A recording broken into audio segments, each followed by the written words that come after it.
Thanks to the supporters of channel member Rob Perring. Well, we've had a little bit of a wobble just lately, and Woking are hot on our tails as we both fight for this one automatic promotion spot. So, we play them today. It's probably for the best if we make sure we beat them.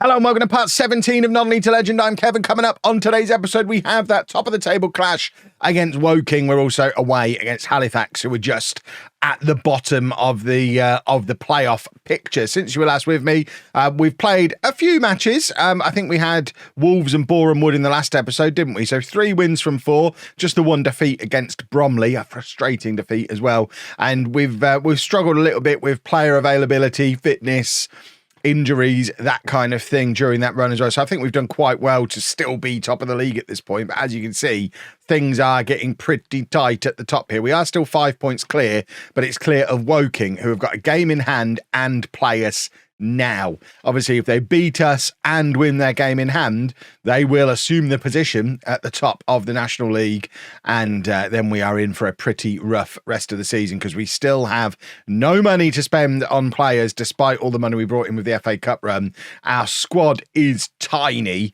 and we're having to play a lot of players out of position, a little bit all over the place. It's not been ideal, but this is the team that we're going to be putting out there against Woking. It's Rose in goal, a back four of Clayton, Brown, Kakuri and Sears, Deeney and Brook in midfield, a Camrich, Berry and Demenge supporting Evans up front. It's pretty much our first choice team. I mean, you could make an argument that Antwi should be in ahead of Deeney, but to be honest, Deeney's played far more matches than him this season. So I think that this probably is our first 11. Shikuna has been training to play as a defensive midfielder, by the way. He's played a few matches there recently. Most recently, though, did move back into the attacking midfield position and scored a goal and was brilliant. So it's one of the nice things about the injury crisis is Kyle Finn and Nathan Shikuna been getting some game time, which is quite nice. But Adam Berry's back today, and we're going to need him if we are going to deal with Woking, who are our only real threat, really, to this automatic promotion spot. They're the only team with a realistic chance of catching us. After this one, we've got 10 games remaining. Gateshead, Rochdale, Oldham, these guys aren't catching us, but Woking are in with a real chance. If they can beat us here, we do have something to potentially worry about. So let's just make sure they don't beat us, eh? That's probably going to be the easiest thing. Little bit of transfer news. Lewis Brown attracting some attention from Championship Middlesbrough. Rather cheekily, they offered to take him on loan. They wanted him on loan for the rest of the season, and then they agreed to pay £27,000 as an optional future fee.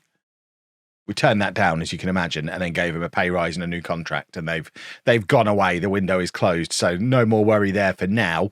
Brook has just opened the scoring, by the way. It's Clayton with the in-swinging corner. It bobbles around in the area a little bit, ends up falling to Brown, who gives it back to Clayton, and then Berry slides it across to Brook from the edge of the area, and we are 1-0 up, which is super duper.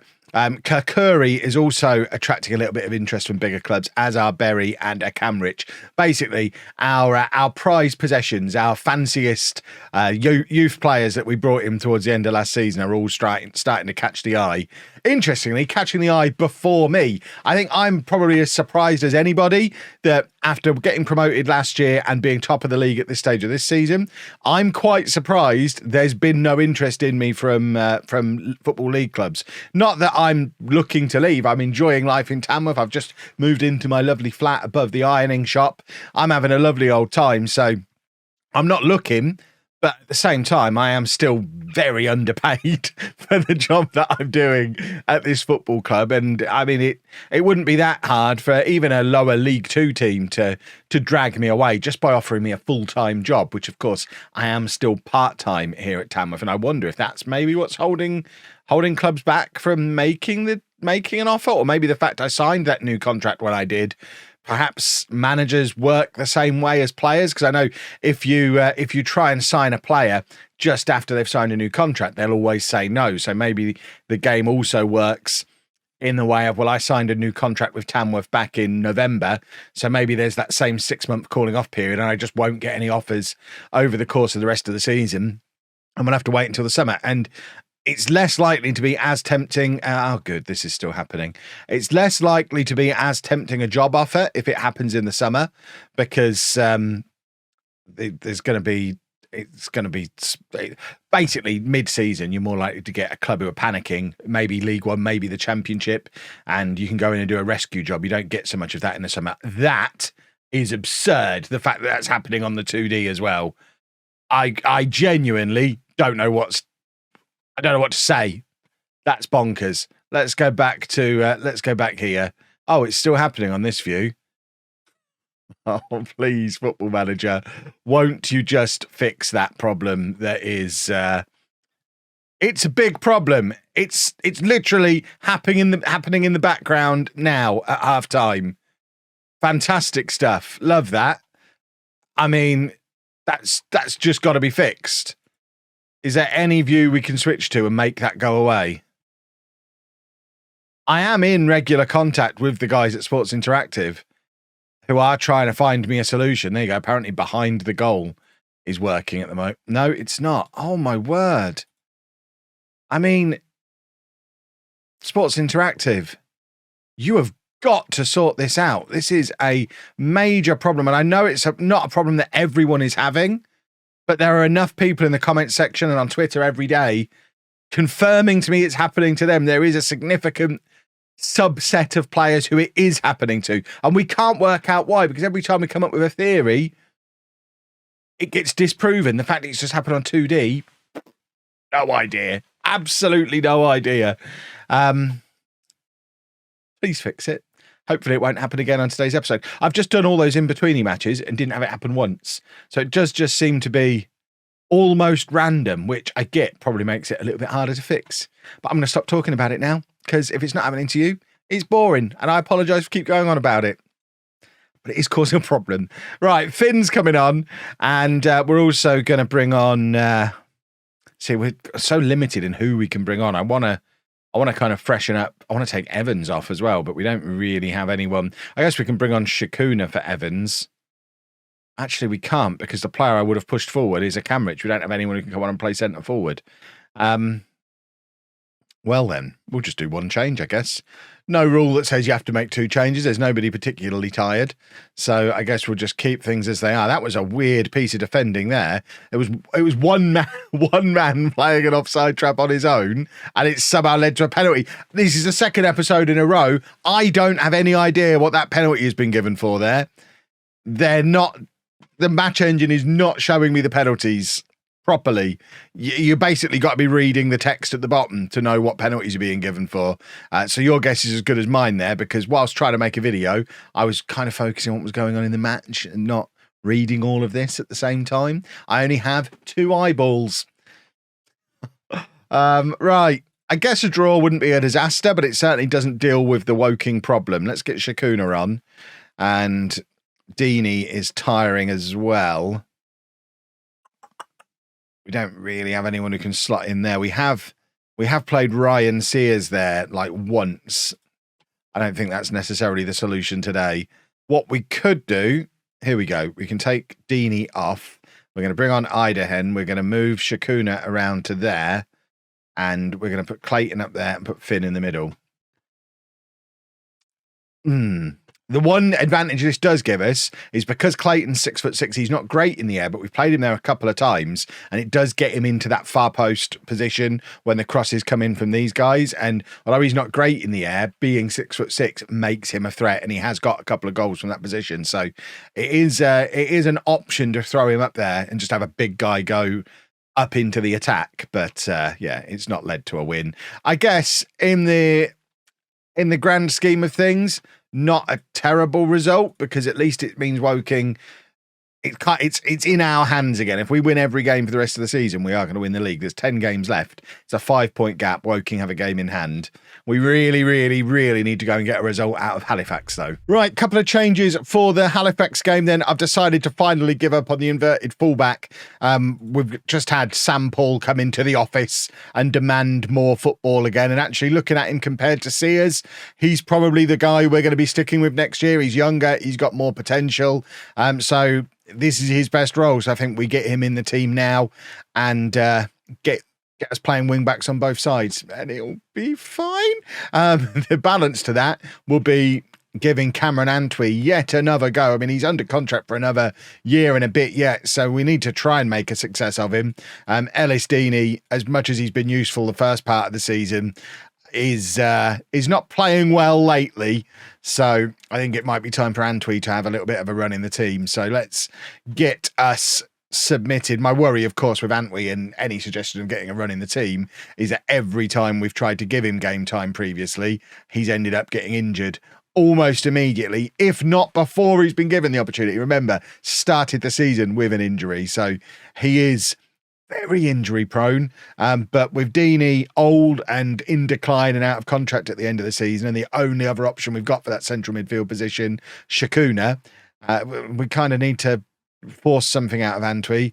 Otherwise, it's just going to be a very makeshift midfield to try and limp us over the finish line this season, and then hope that we get some decent sized budgets for another rebuild in the summer where there'll be more significant signings done. Because obviously, if we get promoted, we're going to go professional, which means all these semi-pro guys are going to want new contracts and pay rises. I don't know if we're going to be able to do it. So although we've got players under contract until 2026, so one more year, and we don't have to give them professional deals just because we've gone professional. Obviously, if we have the core of the squad still semi-pro playing in a professional league, that then causes fitness problems. They're not training enough. And yeah, it's basically not really viable. We could keep one or two of the fringe guys, like as Antwi, using Antwi as an example. If we just give up on him and decide to just have him run down his contract, there's no reason to take him professional. But the players who are actually playing need to be professionals. This, of course, is all an issue that only becomes an issue if we actually get promoted, which if we continue in the iffy form that we're in, we might not, because we're 1-0 down here against Halifax, having dropped points against Woking in the last game as well. We've got 82 points on the board as things stand. So it's a nice base to build from with 9 games still to go. 81, actually, because obviously we've now gone behind against Halifax and it takes a while for that league table to update. But this won't be enough. This will not be close to enough for us to win the league. We can't just sit back and start losing matches. We need to be competitive, and we just seemed, I mean, it happened a bit towards the end of last season. It's going to happen with such a small squad of semi-pro players. We've run out of steam.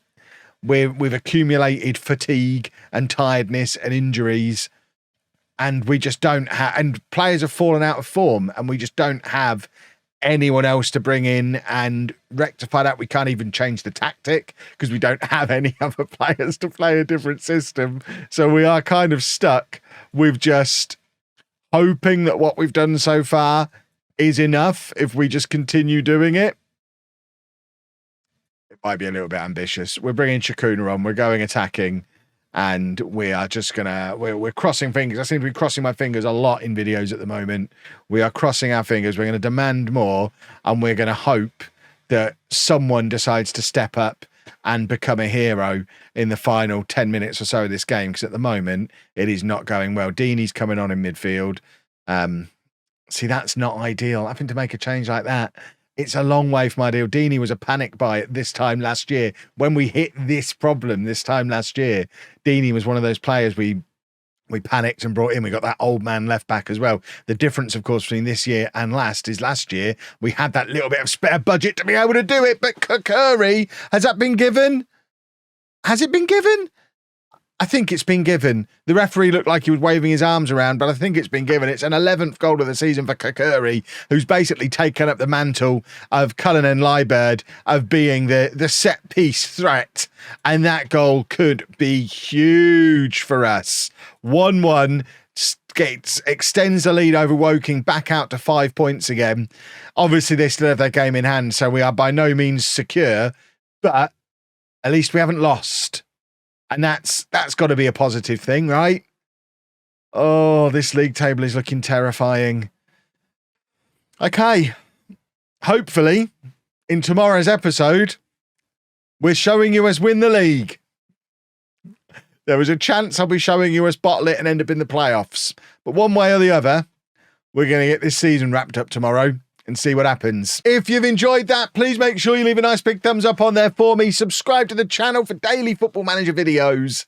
And thank you very much for watching.